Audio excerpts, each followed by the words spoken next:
Hi, everybody, and welcome to the Saratoga Podcast. Hey, Adam. How are you? Well, let me just quickly apologize for the least professional looking podcast situation ever. I am on vacation with my family, and I just ran off the beach to do this podcast, so I look like a drowned rat. I apologize. For anyone who's not watching live, I strongly encourage you go over to Spotify or Apple Podcasts, and then you can watch audio, or you can just listen to audio only. But for the time being, here we are. Here we are, yes. Here we are. We're missing Dan today, but he will be back with us soon. And I know we have a lot to talk about, Adam, including last night's city council meeting. There's actually been like a lot of stuff bubbling up over the last couple of days. Yeah, there has been. The city council meeting got a little heated yesterday. But let's start with the fun part. And it began with a presentation from Saratoga Shredders, which is a not-for-profit group that aims to promote bicycle riding in the city, which is everybody can agree is a great cause. For kids, right? For kids, yeah. I think for kids and an adult. So the latest thing, what they want to do is they want to build a what they were kept on calling it a pump park, but it's kind of a bicycle park on Weibel Ave, where the hockey rinks are now, where the city already owns land there, and they were touting it as kind of a world-class park that would attract national Red Bull events. So I thought it was pretty neat. Yeah. I know those. I mean, we, like I've said in the show before, are in the hospitality business. We have a hotel in town, so people coming to the city tend to benefit us.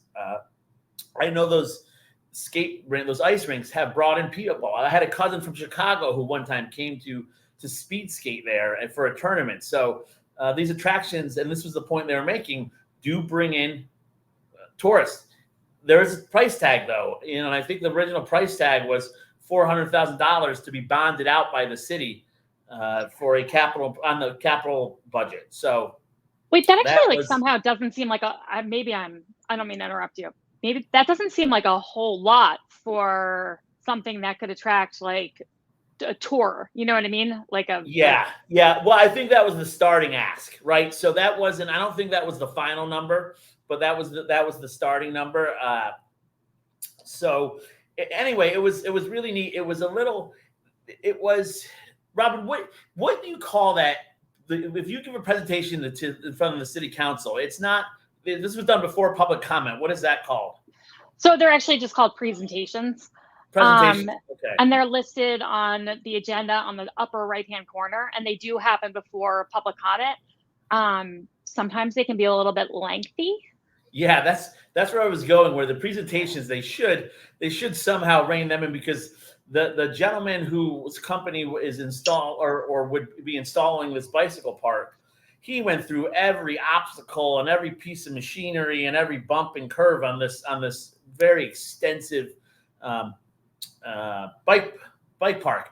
But it's to the tune of 20-25 minutes. That really, when you're starting at 7:00 and then you have that, and then you have public comment meeting, it can cause the city council meeting to go late. So I'd like to see some kind of cap on presentations of, all right, listen, this is the condensed, concise version of what we're asking for, and this is where you find out more. But besides that, it's a neat project, expensive but neat. I feel like a presentation honestly should be limited to 15 minutes, and there shouldn't be more than 2 at a city council meeting. I also always felt that way, because public safety comes last on the agenda. So by the time, I think it was 9:45 when I logged on and saw that the meeting was still going on last night and they were on the public safety agenda. And so at that point, everyone's tuned out. And so you'd always be like, damn it. So yeah. And I did see that the presentation by the person who was describing this bike park was very long and very detailed. But man, it looks really cool. It looks like it would just be another layer on top of all the layers of amazing and exciting stuff we have in Saratoga. So I hope it happens. I think it'd be really neat. Yeah. Yep. We'll stay tuned. And how nice to have an idea where we already have a physical location ready to go that the city owns, and we don't have to be hey, but where are we going to put it? Yeah, I know, right? It checks all the boxes. It's got the parking there. It's easy to get to. It's easy to get to from the highway. So it's a great idea, and I think it'd be a really kind of neat thing in the city to have. So I totally agree. Well, were there any other presentations, or was it just the one? No, just the one. Okay. And so then we moved on to public comment. How was public comment period? Yeah, I'm trying to remember back. Public comment was it got heated, and it got heated because the city, the senior center that's behind St. Clement's School was proposed to be used by Rise for services to their population, to their clients there, and that kind of got, there was a big headwinds to that. That kind of got pushed down by the previous administration. Well, Rise Services, they need a temporary location to do administrative work, how they called it. So Lindsay Connors, the executive director, she got up, she made a presentation about what this senior center would be used for, and was more what it wouldn't be used for.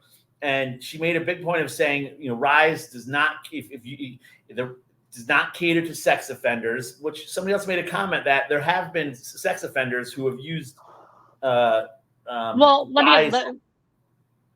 Rise. Oh, sorry. I was just going to say that in the past. Well, continue. Sorry. I'll give my little context in a minute. Go ahead.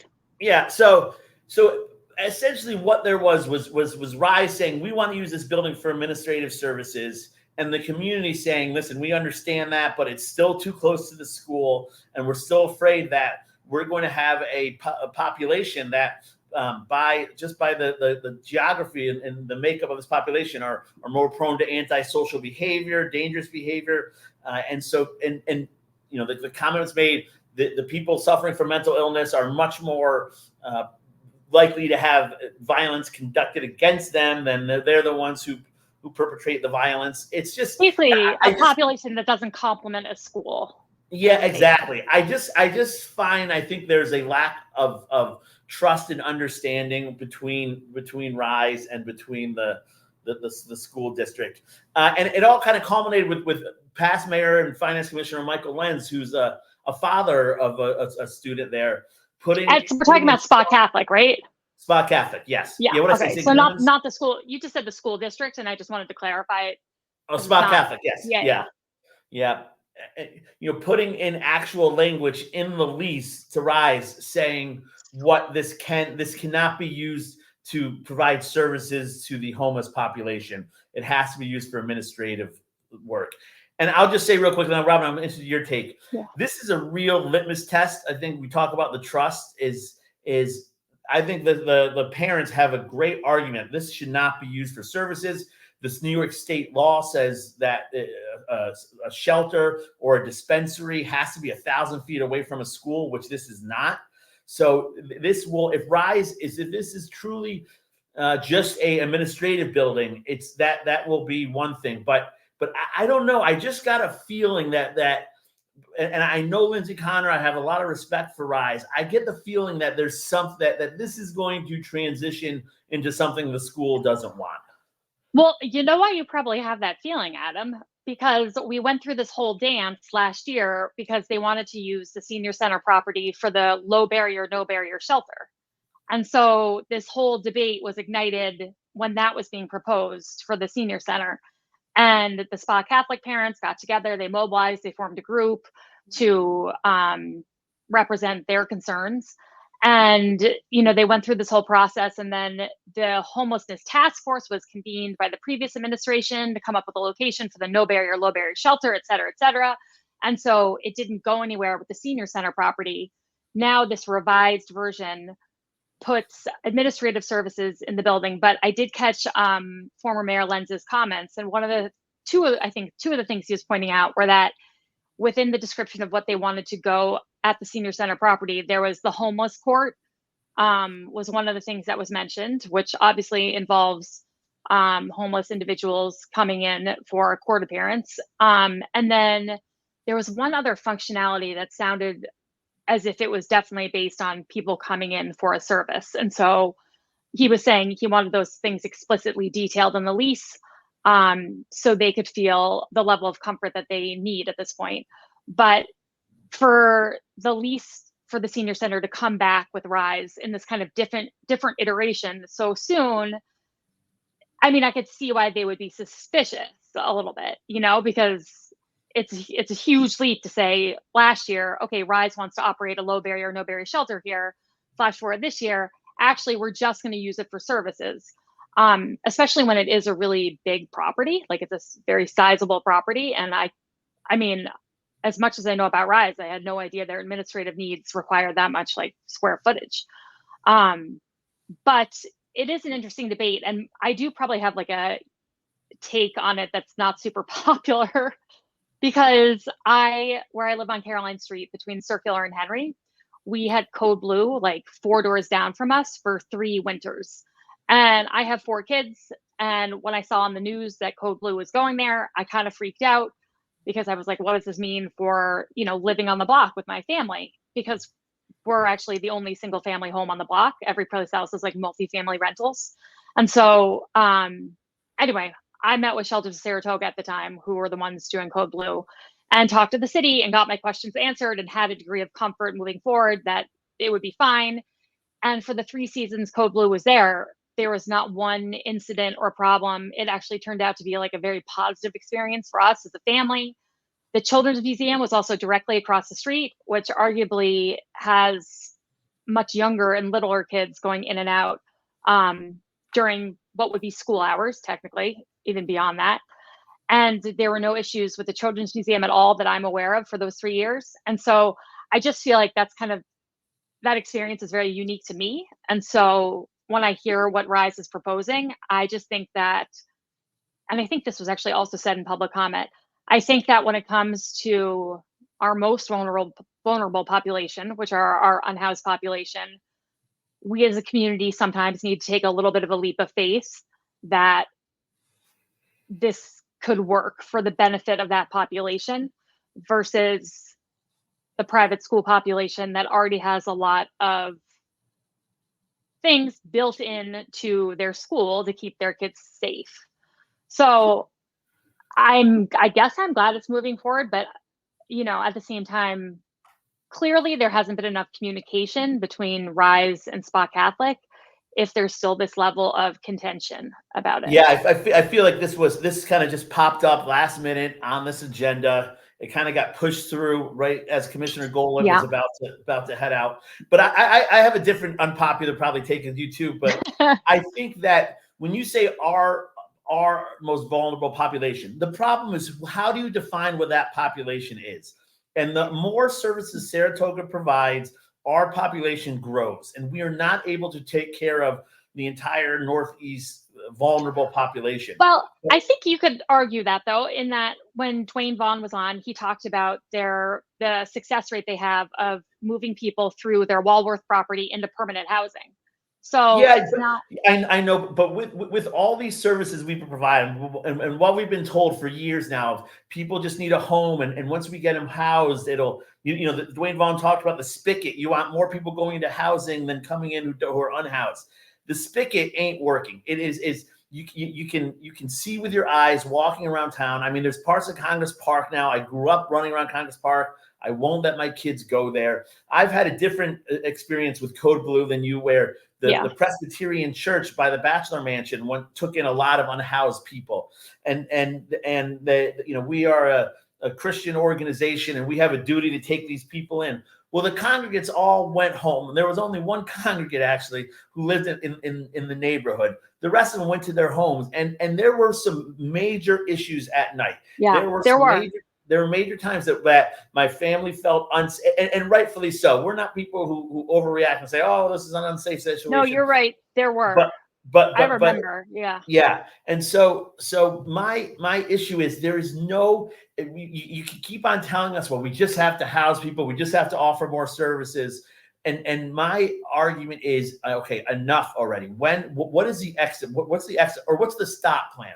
How are we going to prevent? And I know I have firsthand knowledge of recently two people coming from Florida because of this extensive services Saratoga has here for that population. So at some point you have to kind of, nobody really wants to see how the sausage is made. And what I mean by that is that it's if it is extremely difficult to set limits for people who are unhoused or people who are hungry or people who need food. But the problem is it has to be structured. It has to be done in a smart way. And you just can't keep on providing services because it's unequitable with our surrounding areas that don't. And you're going to have the flow of this population to your municipality, which in Saratoga we have. And it does, again, as much as you can say, all right, well, this population is more likely to have violence done to them than commit violence to somebody else. I don't feel that way when I walk through certain parts of Congress Park. I'm worried about that population, who's out there drinking openly. Right. This is where we get like a little bit confused about like vagrants versus like people who are truly struggling with housing insecurity or food insecurity issues. Because I think like you're describing more of like a vagrancy situation, but I understand where you're coming from. Yeah. And I also think like an easy parallel to make is like, all the cities and towns that are on our country's border who have to deal with an influx of migrants and the weight and pressure and strain that puts on their social service systems. It's not something that anyone who's not a border town can really relate to, but it's a similar situation just by virtue of geography. I think the problem is that I look around our county and no one else is really doing anything nearly to the level of what we're offering. And if other communities felt an obligation to, do their part in helping the homeless and the unhoused and the hungry, we wouldn't have people coming to Saratoga Springs because they'd be able to access these services in the areas that they actually live. And I know that's like a wishful thinking scenario, but I mean, to me, that's what needs to happen. We also had someone just comment saying, which is a valid point, who is more vulnerable than a child? And TKM, I understand what you're saying. My point is that when a student is at Spa Catholic, there's obviously several and many safety regulations in place for students at that school, just on a day-to-day level, to make sure their kids are safe as they attend school there. So that was kind of my. Yeah, there are, but there's also short of there's no. It becomes a physical incident, right? Like, what is there a security guard there? I guess I just have to hire a security guard now, because that's the fear, right? The fear is you have somebody who's in an altered mind state who makes some kind of physical gesture, motion, advance towards a child. What are the safety? The parents are going to have to defend them. Well, I guess, but what are the situations when the child is like just wandering alone outside Spa Catholic? They're walking home from school. Oh, well, then then we're just talking about general safety and security as a city, though, right? Because my kids walk around downtown all the time. So yeah, but there's a reason New York State says you can't have a shelter within 1,000 feet of a school, because there's a high population. You try to push everything out, I guess, and so it's too close to the school, and there's a law that forbids this. And again, the city also specifically passed an agenda item when this was first being proposed, that they agreed with the homeless task force recommendation that no shelter should be built within 1,000 feet of a school. So the city passed that as a resolution. Sorry, we just got another comment here from CCAM. Gym class in the field, when the police are called, kids will have to go back inside, lockdown, etc. So first of all, I feel like this debate you and I are having proves why this shouldn't have been like a somewhat last minute agenda item at the city council last night, because I know the specifics to the lease weren't put up until yesterday, maybe. And so there's certainly, especially in the middle of August, there certainly wasn't enough time to properly inform the public and have the dialogue that needs to be had, because as like you and I could tell, there's a lot of like nuanced issues that are involved here. And it's going to take a lot to make a parent feel comfortable. And I guess just some of the examples that I was hearing, I thought were like a little bit absurd. Like someone's baseball gets thrown over the fence and then it like comes back with like a bag of fentanyl attached to it. So I think maybe some of the examples I found like a little bit unrealistic, but obviously there's a lot to be concerned about. At the end of the day, however, the city council did vote on this last night. And Adam, tell us how they voted, could you? Yep. So the only vote against this was the mayor, Mayor Safford, who did feel that this should have been more vetted by the public, and the public should have more time with this. And I agree. I think this was pushed through, and why the people pushing this through, I think, are doing it for all the right reasons. It doesn't make this the right decision. I think you need people to be making tough decisions when it comes to how we handle our, as you say, most vulnerable, but our homeless and our vagrant population. And putting them next to a school, or potentially putting them next to the school, is not the best option. It's and putting them in our downtown area is not the best option. I know people say, well, they have to be able to access the services. Well, we have extensive bus lines. You know, we don't have to have these services right in the center of our city. I think that the first recommendation that the homeless task force made for a property to be used for a shelter is the property out on Lake Avenue, almost at the intersection of Weibel, like just before the Storts.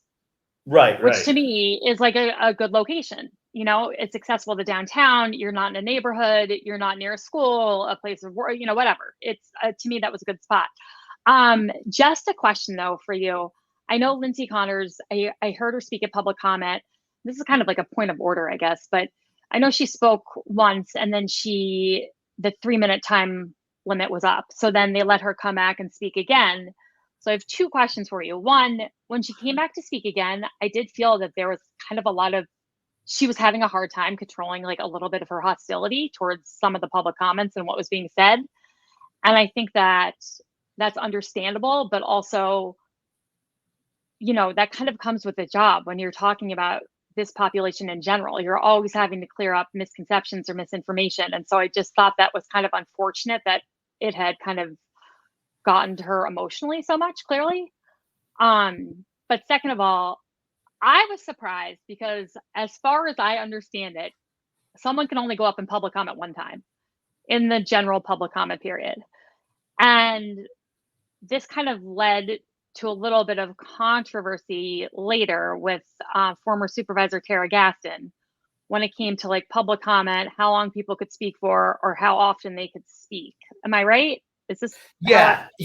And boy, this is something interesting. The dynamic of our city council. I say what you want about politics and political parties, and our mayor is a good man, and he is up there trying his best. He's trying to not show favor or fear up there. He's trying to do what's best for the city, and under some very tense situations. And first of all, this idea that every public comment is equal, I think is nonsense. I think I disagree with what Lindsay Connors was trying to do. I like her very much. I like what Rise does, but I disagree with using the senior center to offer services. But she was able. There was a lady speaking before her who was getting cut off by the mayor. This is another issue I have. This idea is you can't talk directly to a commissioner or what a commission. I think in public comment, you should be able to talk directly about what a commissioner does. And it's crazy that, don't direct your comments at one person. Well, if this person, if they're up there and they're making decisions about something, how are you not going to talk about what they're doing and the decision they're making? I agree. And I think it's equally difficult to enforce that because it is kind of so nebulous. So it's kind of like a lose-lose, and it should just be let people public comment. I mean, we've heard some of the most foul language I've like ever heard in my life at public comment. Yes. So that's acceptable. Referring directly about a commissioner, in my opinion, should be acceptable. The mayor has also always given the city council members, the other city council members, an opportunity to respond to public comment at the end of the public comment period. I just wanted to throw this up real quick, though. This is Dina commenting, saying, I spoke at pre-agenda. The lease was put out late the day before. I emailed questions yesterday. Nobody extended the courtesy of answering my questions. They didn't give enough time. I totally agree, Dina. A lease is not an easy thing to go through for just like a regular person, you know? And so in the middle of August to be like waiting for an agenda item, refreshing, seeing that it comes out on a Monday, and then being ready on Tuesday to vote, I don't think that allows for enough time. And also, John Kaufman commented about this in public comment. The pre-agenda and agenda items are uploaded on Friday. That's when they're due. And so the agenda is supposed to be published by like close of business on Friday, which allows for people to have enough time by Tuesday to, you know, research or see what's going to be on the agenda and formulate their public comment. We've got another comment here. this council put the public, Rise, Saratoga Central Catholic alike in a tough position. This is a sensitive matter and deserve more attention, time, and transparency. Yeah, I think those are all sentiments I agree with as well, for sure. But yeah. Getting back to the talking about how this was pushed through, and I think we can all agree it was pushed through. But the mayor allowing one lady got cut off, so he gave her 10 extra seconds, and it's people need to act like adults at city council meeting. I don't know. You had ex-Commissioner Gatson there, cosplaying a civil rights leader by standing up there and refusing to sit down because what was that? 10 extra seconds. It was just awkward, and I don't know what she was trying to accomplish.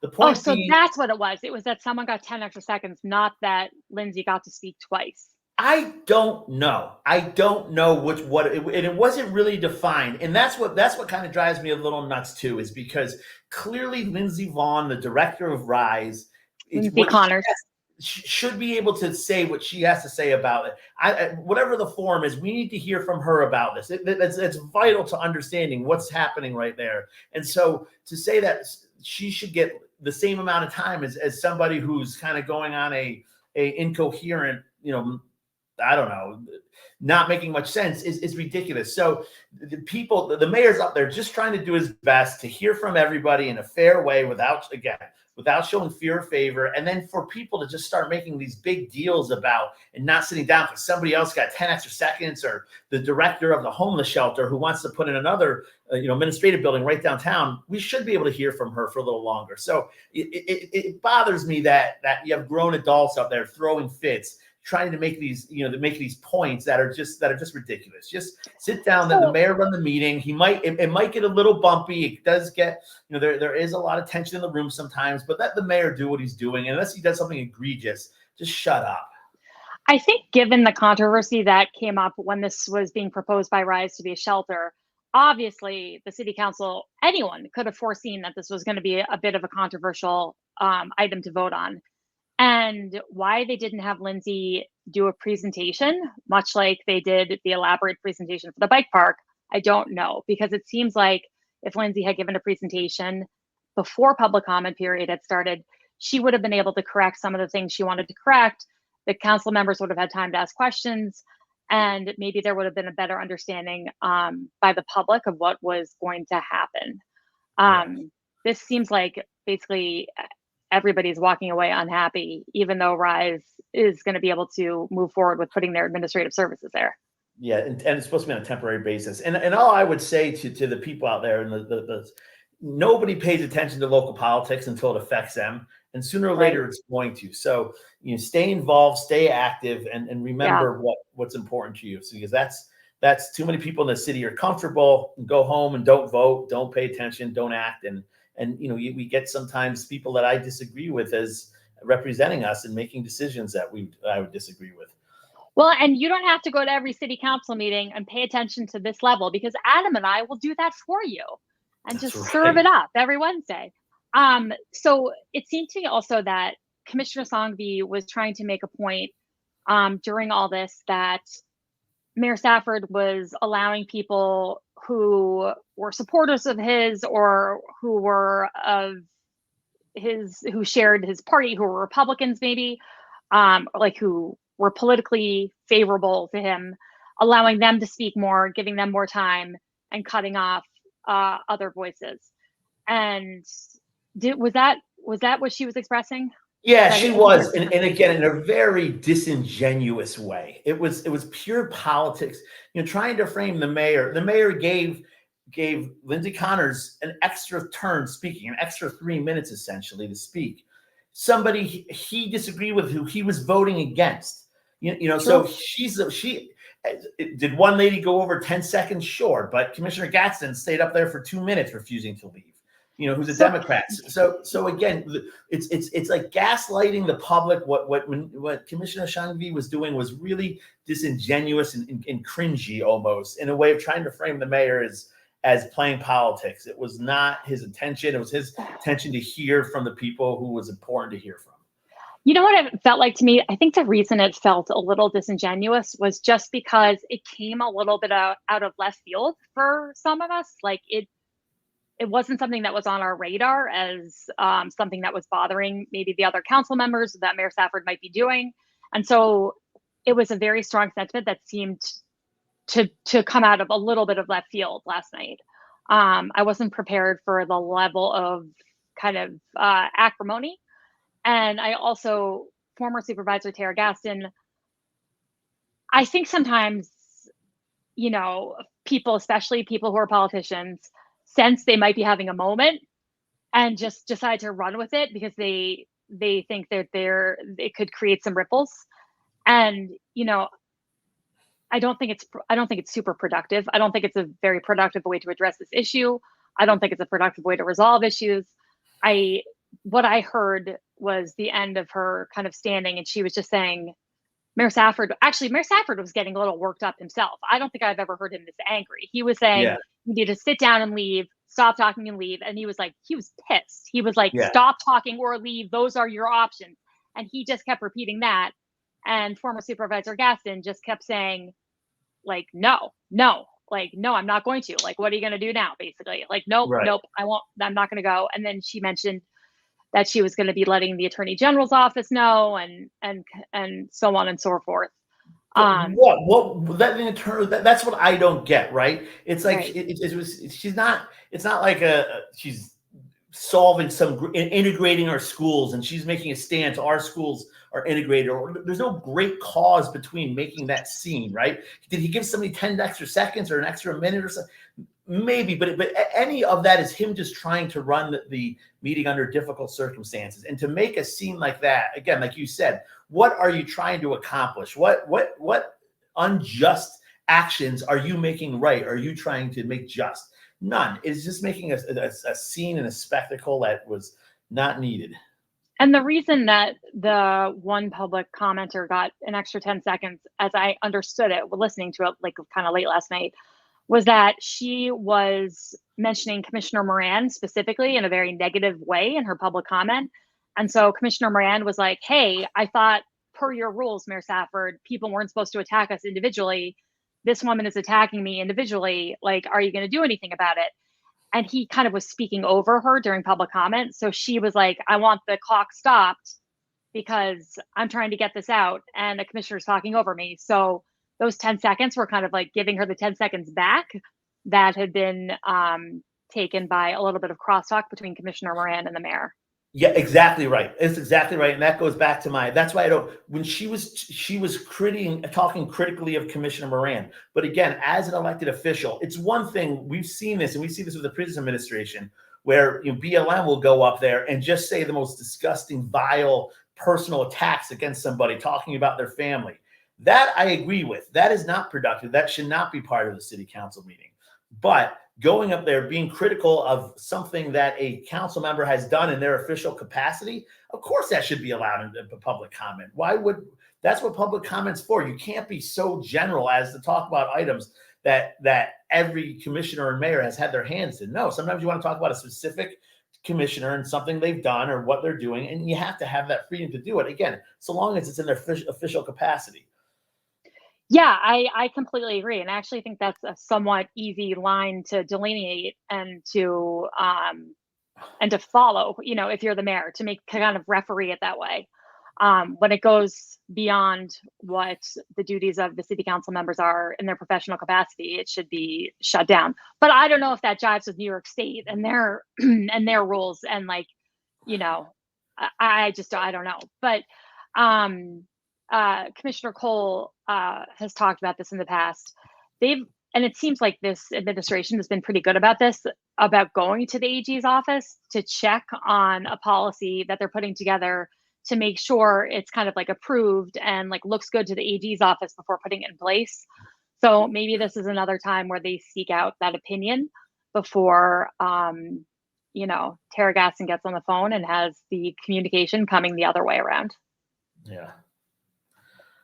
So what else did I miss? That was all the major items I saw at City Council.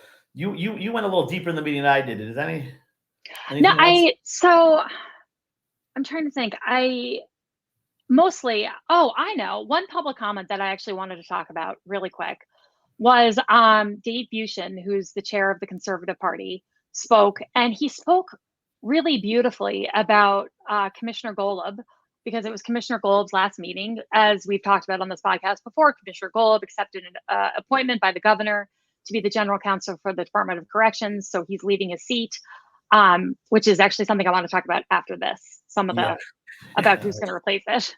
Mm-hmm. But I guess what I just wanted to point out was, I know Otis Maxwell, who's the chair of the city Democratic Committee, came, I think, at the last council meeting to thank Jason for his service. But aside from that, there's been nothing from the Democratic City Committee members, going up to say that they appreciated him or were supportive of his time in office or were thankful for what he had done in office. And then ironically, you have actually the Conservative Party chair coming up and articulating some of Jason's accomplishments, which really start with the Police Reform Task Force, which was Executive Order 203 from the governor back in late 2020, 2021. And just the way Dave articulated Jason's body of work and the things that he could leave being proud of that will, eternally be present within the city, whether it was a policy item or whether it was like a physical project that he did. It was just really sincere, and it really struck all the right notes, I thought. But it just put in contrast the lack of articulated support that we've heard from the city Democrats talking about a Democrat in office.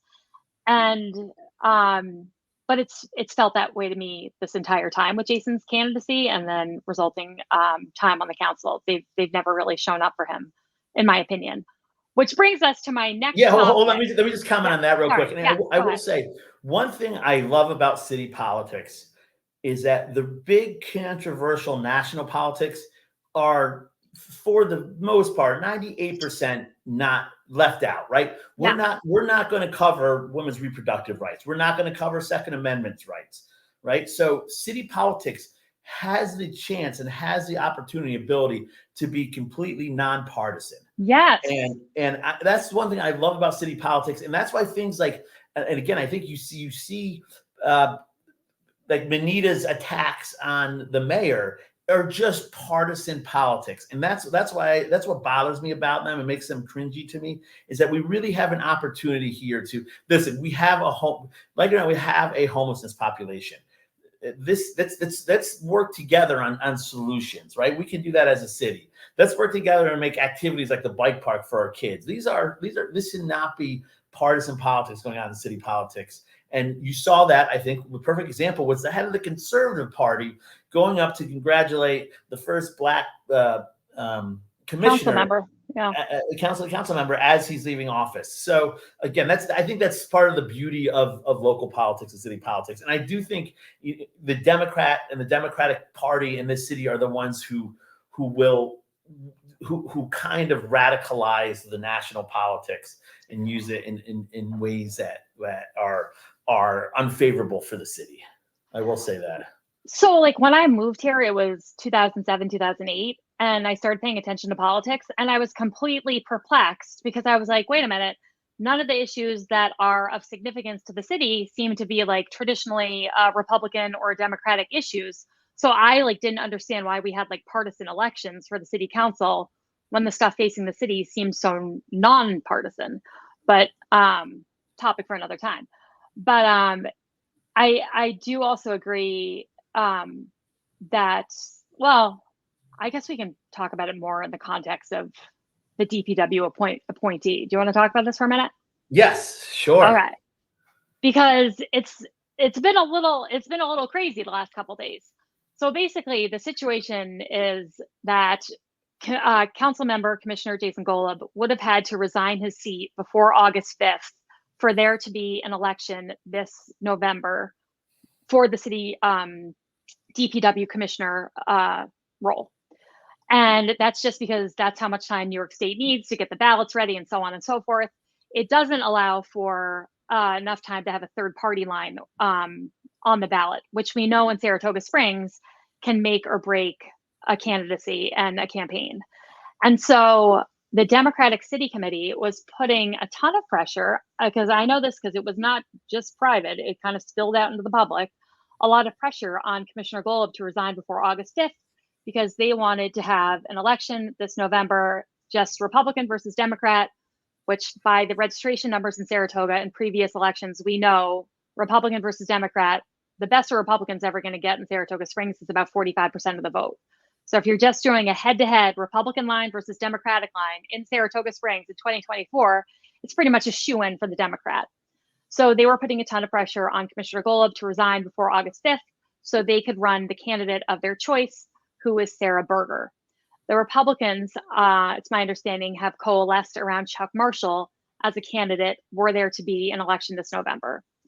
But at the end of the day, Commissioner Golub did not resign on August 5th. I believe he intends to resign on August 16th, which is the original date he informed the public and the city council he would be leaving, as he starts his job on August 18th with New York State. So because he did not resign, this then allows the council to appoint someone to this position through the end of the year. And that appointment process would likely go the way it went when Commissioner Golub was initially appointed, where each city council member appoints someone to a committee. The committee interviews anyone who's interested in being the DPW appointee. They make a recommendation to the city council, and then the majority vote of the city council decides who will be appointed to the Commissioner of Public Works.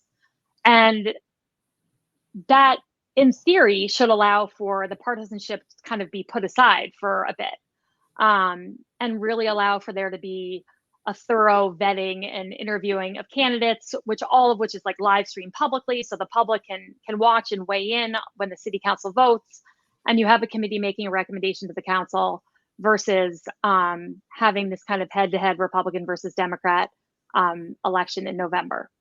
So because Commissioner Golub didn't resign, I know there were some upset people on the Democratic City Committee side. I don't know how the Republican committee was feeling about it, but if they had any awareness of how they do in campaigns without a third party line, they should not have wanted him to resign on August 5th. So it was just kind of an it's an interesting situation and very unique to our form of government in this kind of like weirdo situation we found ourselves in. By the way, I just want to throw up this comment from Bill. Bill was, I think he meant to write exactly what I said last night, which is Bill comes to public comment somewhat frequently. He commented last night that he was really disappointed with some of the partisanship that he was hearing and thought that the best thing for the city council and for the city was for partisan politics to be put aside and for a candidate for DPW to be appointed who is just the most capable and best for that department and for the city. Sorry, that was a long-winded talk, Adam. Yeah, well, you laid out what's happening right now in our city council, and it's a big appointment. And like we talked about, you have two Democrats, and then you have the mayor who's Republican, and you have the Commissioner of Public Safety who ran on the Republican line. So you're going to have a tough vote getting at. It's going to be 2-2. You're going to somebody's going to have to break ranks to get a DPW appointee. The Democrats, I think, did do a good job of formalizing a process to come up with somebody who they were. Is nominating the right word? Well, they endorsing? Were. So the Democratic City Committee put out a press release basically saying that if anyone was interested in this position, that they should send their resumes or whatnot to the Democratic City Committee, who then interviewed only Democrats and then I guess came up with their recommendation as a committee. You're right. But what they did is they put forward a lady who she's an attorney. She actually does some work for us, so I know her personally. Oh, disclosure. Yeah, disclosure. Exactly. Named Sarah Berger. Sarah in the past has been the city attorney. She's been the head of the Democratic Party here.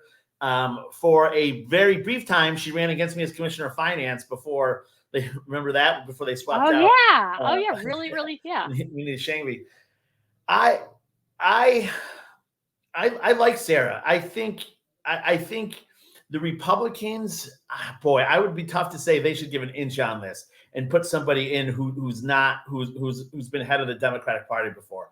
But I will say I've seen Sarah make decisions not based on city over party, to steal the one Saratoga line. I think based on city over party, or not based on? Wait, not based on city over party, or based on city based on city over party. I've seen her essentially be her own woman before, make decisions that went against what the party thought or the party line. So I think they could have, I guess, put up a much worse candidate, a much more partisan candidate, a much more radical candidate. I like her in that sense as a Democratic candidate. I think what you're saying is that she's more of a moderate Democrat than someone who would be like called a progressive in that party.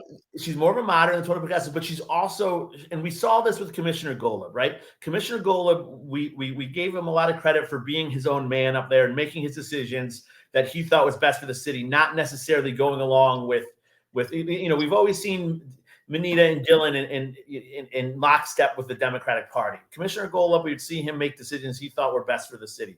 I think Sarah would do that. But again, I don't know that the Republicans should put somebody up there who was head of the Democratic Party. I mean, they should use this chance to leverage it to get somebody who is a true moderate, true independent. So we'll see what happens if they do put Sarah, if she does get that appointed to that position. I wouldn't be upset. I just found it to be a little bit random because I don't know. Like, I guess I'm not understanding what specifically appeals to Sarah about DPW, or why she feels she would be a good fit for managing that department. It is the second largest department in the city. And it's very, unique in terms of what they do and the supervision of that. Jason Golub didn't have like specific DPW background by any stretch, but he was kind of able to articulate why his background and leadership skills would work for that department. Obviously, I haven't had an opportunity to hear from Sarah, but I guess it doesn't feel like a natural fit to me. I don't know why, but again, maybe I would change my mind if I spoke to Sarah. At the end of the day, I have heard some other names floated around who have no party affiliation, who I think would be great for the council to consider. So I hope they do go through this process of putting together the committee and letting anyone come and interview and letting the public see that, and then making a choice. Because I do think there's an opportunity for a consensus candidate to come through. And so, yeah, we shall see. We shall see. But there's also lots of other kind of like rumors being bandied about that perhaps the accounts commissioner could set a special election, or maybe, we would have a special election via New York State this winter. Lots of different things being floated. We will keep you guys posted in terms of what we're hearing. But for right now, Jason is still in office. He did not resign. So it looks like there will not be anything happening the first Tuesday in November as it pertains to this position.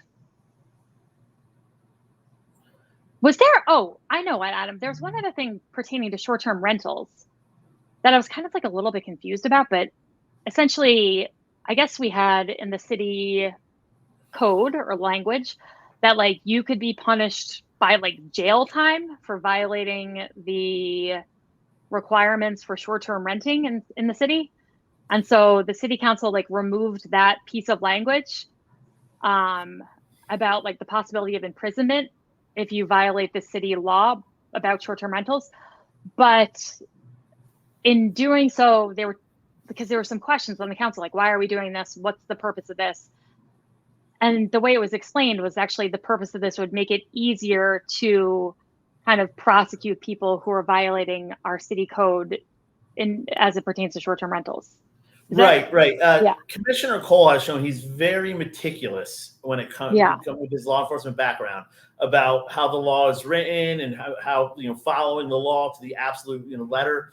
And so the way some of the enforcement for violations of our short-term rental laws would be either a fine and up to imprisonment. Well, the fact that and up to imprisonment makes it a much more difficult case to bring against somebody because they are facing the possibility of imprisonment. So it sounds like getting rid of it creates a huge bureaucratic process for something that's very rarely, if ever, for a violation, for somebody committing a violation, the idea that they would then go spend jail time is kind of ridiculous. So by taking that potential jail time out of the violation, they're making it much easier to then enforce code infractions against our short-term rental code. And my understanding is they're just kind of cleaning up the books for when they're ready to reveal their short-term rental regulations, that the books are clean and they can enforce the codes they put forth. Right, because we're still waiting on and because people basically have been asking for the process to be slowed down. We're still waiting on Commissioner Moran to kind of formalize the next step in regulating short-term rentals and the ongoing discussion that's been had about that. But the way you just said it totally makes sense to me now. Yeah, that makes sense. And I'm glad he did that. And Commissioner Cole is always really good at, and obviously it helps that he has this tremendous law enforcement background, but he's super good at articulating the why behind his agenda items, which I always appreciate. Oh, there was one other thing he had on there that I was really glad he had been addressing, which was illegal taxis and like the illegal like ride share people, which is basically, it makes me nervous actually, which is, especially in the summer on Friday and Saturday nights, Uber and Lyft get like really overwhelmed in the evening, they're surge pricing, all that jazz, and they get hit with a lot of requests. So then unlicensed taxi drivers will show up in the Uber and Lyft like pickup spots and just pick people up, but not being licensed by the city just puts people fundamentally at risk, in my opinion. And the last thing I want is like my kid or my friend or my parent, thinking they're taking an Uber or a Lyft or a regulated taxi service that the city works with. We know they have insurance. We know who they are. We have a system in place to make sure you're having the safest experience possible with the taxi. While when you have these kind of fly by the night people who show up when there's going to be a surge and operate as unlicensed taxis. So the Department of Public Safety is really going to enforce the licensing situation and hammer these folks who are doing it without a license, which I think is just a really good public safety issue in general to be addressing. Not sexy, but effective. Yeah. I think it was Burlington where there was actually a young lady who came out of a bar, was intoxicated, got into a car she thought was an Uber, and was actually kidnapped and murdered. Dude, the driver of that car. And that wasn't exactly what we're talking about, but it was very similar. Getting into a car with somebody, nobody knows who that is. It's zero regulation. And so it's good for them, because you don't want our people getting into cars with absolute strangers. Especially when we're talking about like the majority of people are like drunk / like hammered at this point, trying to get home and making the safe choice by taking a taxi. Yeah. I thought that was a really good thing. So aside from that, it's going to be really interesting to see how the dynamic of the city council plays out over the next couple of weeks, because we'll have 4 people. And as you said, Adam, we have 2 Democrats and then a Republican and someone who ran on the Republican line, although he's technically a registered Democrat, but they've kind of fallen into a pattern of voting occasionally in blocks, like against each other. And without Jason or Commissioner Golub there won't be like a tiebreaker vote. So if I were on the council right now, I would hesitate to bring any issues of controversy before the council for a vote, because man, don't bring it if you don't have the votes. And this may be a situation where we're at a stalemate on some of these issues for quite some time until someone's appointed. Yeah, the smartest professor I ever had, I remember, told us about, and he was a finance professor, about the markets, where it's best if you have a split government. You have a Republican House and a Democratic president, or vice versa, because government doing nothing is the best stuff that government can do. So I'm actually kind of excited for government doing nothing, that the people, we have the systems in place, nothing happens going forward, and people, adult, and we move forward to the city, but we'll see. I have a feeling this is going to be a long, drawn out process. I have that feeling that they're not going to be able to come to a consensus on anybody. I will say, like, the one thing about our commission form of government that I used to feel like kind of secure about was that even if there was like a horrendous group of people elected, the commission form of government really doesn't allow for a lot to happen easily, and so it's hard to make big changes. But I was totally proven wrong by the previous administration, who did manage to just like upend everything despite our commission form of government. So, when people whine about it not being effective, I'm kind of like, well, actually, if you look at the previous administration and how much damage they did in like the first 6 months, I would argue that point. And if you have a group of 5 people who are willing to communicate and step up and really put in the effort to not let the commission form of government silo them, you can actually get a lot done, for better or for worse. Anyway, my friend, we're almost at an hour. We usually do cheers and jeers, but I've been on the beach, so I have not come up with any cheers or jeers this week. So maybe we can save that for our next show. Yeah. What do you think? Yeah, I'll just add I'll add one little anecdote from last night that I thought was any lifelong Saratogian could appreciate. On the mayor's agenda was an agenda item to accept a donation from, and he kept on saying Den's Flowers, Flowers. And any kid who grew up in this city and played baseball knows it was Dean's Flowers, because I don't know why. Every level I was on, it seemed like Dean's Flowers had a baseball, had a baseball team they were sponsoring, and that team was good. And Commissioner Moran, who grew up here, kind of commented that it's Dean's Flowers. They were already tough at baseball, and it was exactly what I was thinking. So that was a very Saratoga moment for anybody who's played baseball here. Knowing Dean's Flowers, I knew Dean's Flowers well before I actually knew it was an actual shop in Saratoga as a formidable baseball team. I have to say, it's a rarity, Adam, that you're on the right side of a pronunciation issue. It is. But this one, yeah. I got a funny story about that too, because I'm off, and my mother, who's an MSNBC liberal, was so upset that Trump couldn't say Kamala's name right, and how he was being, how he was using that to. And my wife Kasha, that's not her Americanized name. Her real name is Katarzyna, and you got to roll an R there a little bit. I said, Mom, say your daughter-in-law's name. And my mother couldn't pronounce her daughter-in-law's name. So it's not always about, I'm not saying how Trump said it was disrespect. I think he was using it in a disrespectful way. Obviously. But sometimes people just can't pronounce. Some people have problems with pronunciation. I'm one of them. Yes.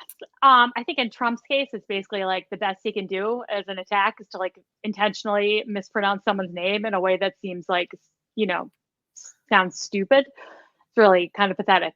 But I'm wrapping up with a national politics note, which is that I personally am so jazzed about a Harris-Walz ticket. And if anyone saw Governor Walz last night make his remarks since being selected as vice president, he was really, I thought, fantastic, compelling, and spoke to an America that I really relate to. And so anyway, national politics note. I think Vice President Harris abandoned the middle. She left the middle there for the Shapiro would have been a much better choice for the middle. Okay, I think that Walz by certainly by conservatives and Republicans, but the middle does not see Walz as one of them. I think that's like a grand sweeping statement that is like factually incorrect. And I think that the polling over the next couple of weeks will tell us how middle America feels about Governor Walz and whether or not they can relate to him. Yeah.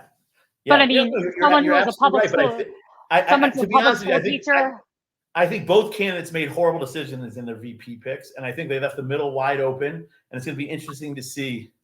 Adam, I think when you're talking about someone who served in our United States military and then went on to be a career public school teacher, it's hard to argue that person is unrelatable to middle America. I really, his resume is like. He also stood around by Minneapolis. Well, oh my God. Can you imagine though? I can't imagine leading through that kind of tragedy and how it unfolded. I mean, my God, that is a very big problem. I don't think he did lead. I think he let the. What we're talking about, guys, is George Floyd and how the city of Minneapolis responded and how the leadership responded. In my opinion, that's being in an impossible position. I don't know how you do it. We just had someone comment. It's making me laugh.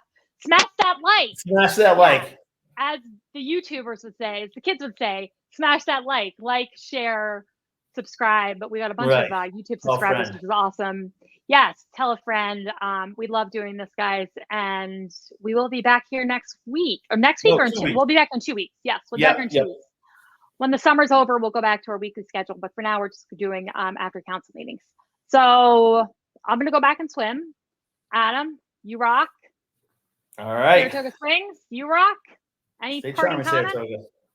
All right. See you guys.